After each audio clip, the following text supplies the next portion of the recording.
तुष्टीकरण की राजनीति के चक्कर में कांग्रेस ने वक्फ नाम का ऐसा भस्मासुर खड़ा कर दिया था जिसने एक दिन इस देश की आत्मा को ही भस्म करने की कोशिश की थी। यानी इस देश की संसद पर कब्जा करने तक की कोशिश की गई थी। उसी वक्फ नाम के भस्मासुर के अंत के लिए है वक्फ संशोधन विधेयक 2025।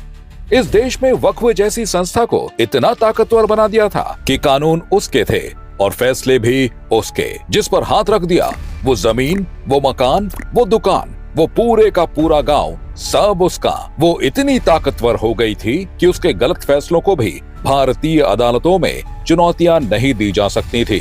वक्फ बोर्ड की मनमानियों का आलम यह था कि संसद भवन जैसी राष्ट्रीय धरोहर तक पर उसने कब्जा करने की कोशिश की। वक्फ बोर्ड की ताकत का अंदाजा इसी बात से लगाया जा सकता है कि उसके पास रेलवे और रक्षा मंत्रालय के बाद सबसे ज्यादा जमीन है, करीब 9.4 लाख एकड़ जमीन। लेकिन सवाल ये है कि इतनी जमीन इसके पास आई कैसे?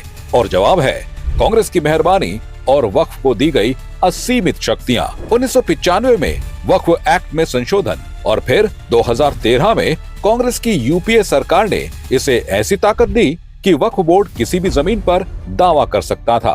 तमिलनाडु में 1500 साल पुराना हिंदू मंदिर और उसकी 300 एकड़ जमीन को वक्फ ने अपनी संपत्ति घोषित कर दिया। महाराष्ट्र में कई हिंदू मंदिरों और संस्थानों की जमीनें वक्फ ने अवैध रूप से हथिया ली। मामला कोर्ट तक गया, लेकिन ट्रिब्यूनल का कानून बाधा बन गया। इसके अलावा लखनऊ का राजभवन, प्रयागराज में महाकुंभ आयोजन स्थल, उत्तर रेलवे की जमीन, कोलकाता का सेना मुख्यालय, अहमदाबाद एयरपोर्ट, 120 ऐतिहासिक स्मारक समेत कई महत्वपूर्ण जमीनों पर वक्फ ने अपना दावा किया हुआ है। दिल्ली में 123 प्राइम लोकेशन की संपत्तियां जिनकी कीमत अरबों में थी, उन्हें 2013 में लोकसभा चुनाव से ठीक पहले कांग्रेस ने वक्फ को गिफ्ट कर दी। ये संपत्तियां सरकारी थीं, जनता की थीं, लेकिन कांग्रेस ने वोट बैंक को खुश करने के लिए इन्हें वक्फ के हवाले कर दिया। वक्फ की मनमानी का यह खेल सिर्फ भारत में ही संभव था, क्योंकि इस्लामिक देशों में भी ऐसा नहीं होता। पाकिस्तान, सऊदी अरब, तुर्की, मिस्र जैसे देशों में वक्फ को इतनी खुली छूट नहीं है। वहाँ सख्त कानून है। वक्फ जैसी कोई संस्था आपकी जमीन नहीं छीन सकती। लेकिन भारत में कांग्रेस ने वक्फ को ऐसा हथियार बना दिया कि कुछ सालों में ही इसकी संपत्ति दोगुनी हो गई। कांग्रेस का तर्क था कि वक्फ गरीब मुस्लिमों के लिए है, लेकिन सच ये था कि कांग्रेस ने इसे भू माफियाओं का अड्डा बना दिया था।